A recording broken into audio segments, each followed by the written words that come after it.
ఓమాన్లో వెమ్లవాడ రాజరాజేశ్వర స్వామి కళ్యాణ మహోత్సవ కార్యక్రమంలో ప్రభుత్వ విప్ ఆది శ్రీనివాస్ మాట్లాడుతూ గల్ఫ్ కార్మికుల కోసం కాంగ్రెస్ ప్రభుత్వం అండగా ఉంటుందని అన్నారు. ఇప్పుడు ఒక మీరు అమూల్యమైన 2 ముచ్చట్లు మాకు చెప్పాలని అందరికి చేరేసుకోవాలని కోరుకుంటున్నాను. నగరంలో ఆ వేములవాడ శ్రీ రాజరాజేశ్వరుడి కళ్యాణ మహోత్సవ వేడుక అంగరంగ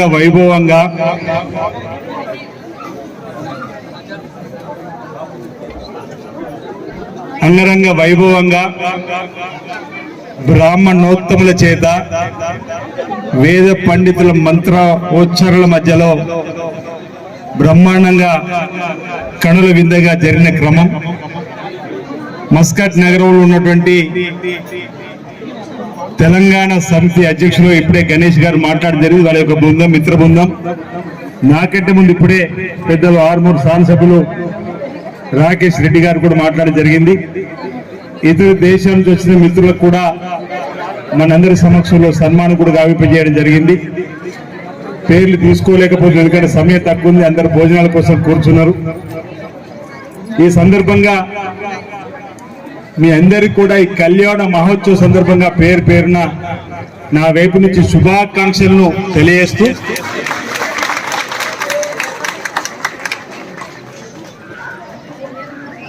భక్తి భావాన్ని, ఆధ్యాత్మిక చింతనను భక్తి శ్రద్ధలతోటి మన దేశంలో లేకున్నప్పటికీ, మన పల్లెల్లో లేకున్నప్పటికీ, పొట్ట చేత పట్టుకొని గల్ఫ్ దేశాలకు వెళ్ళినప్పటికీ మన మూలాలను మర్చిపోకుండా లోక కళ్యాణం కోసం మస్కట్ లో మొదటిసారి వేములవాడ శ్రీ రాజరాజేశ్వర కళ్యాణం జరపడం ఆనందదాయకమైన మాట చెప్తున్నా, శుభదాయకమైన మాట చెప్తా ఉన్నా. మీ అందరికీ వేములవాడ శాసనసభ్యుడిగా ప్రత్యేకంగా ధన్యవాదాలు తెలియజేస్తా ఉన్నా, అభినందనలు కూడా తెలియజేస్తా ఉన్నా. వేములవాడ మస్కట్ లో బ్యానర్ మీద ఉంది వేములవాడ శ్రీ రాజరాజేశ్వర కళ్యాణ మహోత్సవం అని. నేను ఈ దేవాలయానికి 2 మార్లు చైర్మన్ గా పనిచేసే మహాభాగ్యాన్ని ఆ భగవంతుడు నాకు కల్పించిన సందర్భం. 2005 నుంచి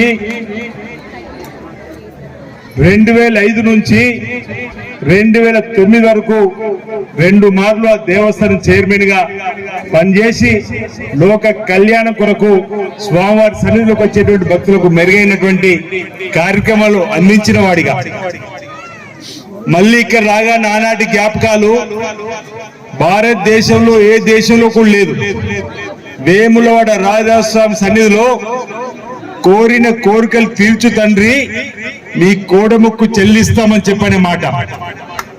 కొడుకు నీవు తండ్రి, మీ కోడముక్కు చెల్లిస్తామనేటువంటి మొక్కు ఎక్కడైతే వేములో రాజా నాళేలు ఉందో అది ఈనాడు మస్కట్ లో ఇక్కడ కూడా కోడను కట్టేసి మన సాంప్రదాయాన్ని, మన సంస్కృతి, మన భక్తి భావాన్ని తెలియజెప్పినటువంటి మస్కట్ తెలంగాణ సమితి సంబంధించిన పెద్దలందరికీ కూడా నేను ప్రత్యేకంగా ఈ సందర్భంగా అభినందనలు అందజేస్తూ బోలా శంకరుడు స్వామివారి ఆశీస్సులు కళ్యాణ సందర్భంగా ప్రతి కుటుంబానికి అందుతున్న భావన సందర్భంగా వ్యక్తం చేస్తూ మన దేశంలో ఉన్న ప్రజలతో పాటు ప్రపంచంలో ఉన్నటువంటి ప్రజలందరూ కూడా మంచి చేసే విధంగా పరమేశ్వరుడు ఆశీస్సులు ఈ కళ్యాణం ద్వారా అందుతుందని చెప్పినటువంటి భావన సందర్భంగా నేను వ్యక్తం చేస్తూ ఆ రాజరాజేశ్వరికి మస్కట్ లో కళ్యాణం చేయించుకోవాలని చెప్పిన తపన ఉంది కాబట్టి, వారి ఆలోచన ఉంది కాబట్టి ఇంతకుముందు గణేష్ అన్నట్టు శివుడాకి సీమ కుట్టదంటే వారి మస్కట్ లోనే కళ్యాణం చేయించుకోవాలని చెప్పిన ఆలోచన వాటిలో ఉండడం వల్లనే కనుక కళ్యాణం జరిగింది తప్ప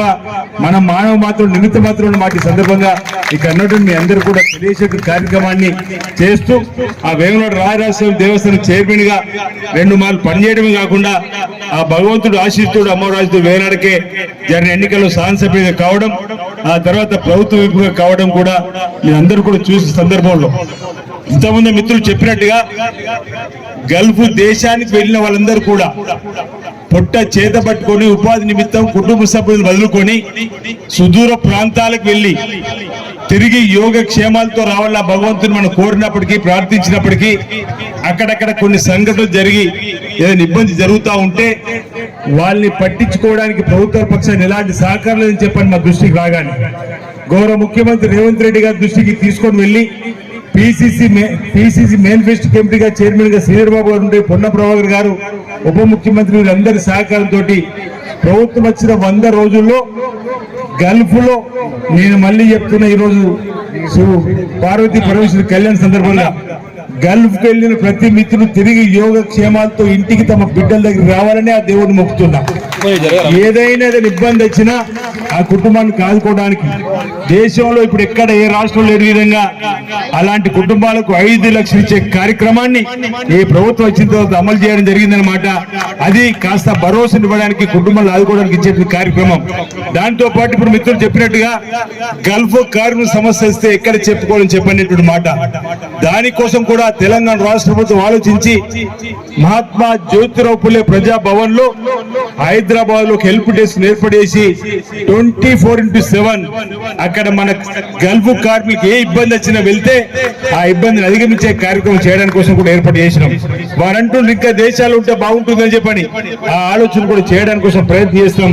అసెంబ్లీ జరుగుతున్నప్పుడు ఈ 2 రోజుల క్రితమే పెద్దలు చెప్పినట్టు ఇంకా సహకారాన్ని గల్ఫ్ దేశంలో అందడానికి మీ సహకారం కావాలన్నప్పుడు తప్పనిసరిగా ప్రభుత్వ పరంగా సహకారం ఉంటుందన్నమాట వాళ్ళకి చెప్పడం జరిగిందన్నమాట. చెప్తూ గల్ఫ్ దేశాల్లో ఉన్నటువంటి వారందరికీ మంచి జరిగే విధంగా ప్రభుత్వ పక్షాన సహకారం అందించే బాధ్యత మీ బిడ్డగా నేను తీసుకుంటానన్నమాట. సందర్భంగా ఉన్నటువంటి మీ అందరూ కూడా తెలియజేస్తూ మరి రాబో రోజులు ఇంకా మరిన్ని మెరుగైన కార్యక్రమాలతో ముందుకు పోతానన్నమాట తెలియజేస్తూ మరి ఇక ప్రస్తావన వేములవాడ రాజరాజస్వామి వారి కళ్యాణం అని ఉంది కాబట్టి మీ దయ వల్ల మీ ఆశీలతోటి దేవుడు రాజన్న ఆశీలతోటి సాన్ సభ్యుడిగా ప్రభుత్వం ఇప్పైనాక రాజన్న ఆలయాన్ని అభివృద్ధిపత్రంలో తీసుకొని పోవాలని చెప్పిన ఒక చక్కటి ఆలోచనతోటి 2 మాసాల క్రితం గౌరవ ముఖ్యమంత్రి రేవంత్ రెడ్డి గారు వచ్చి ఫౌండేషన్ వేసిండు. 77 కోట్లతో రాజన్న ఆలయ విస్తరణ చేపడుతున్న వచ్చే భక్తులకు ఎలాంటి ఇబ్బంది కలగ. For more updates, subscribe to our channel. Thank you so much.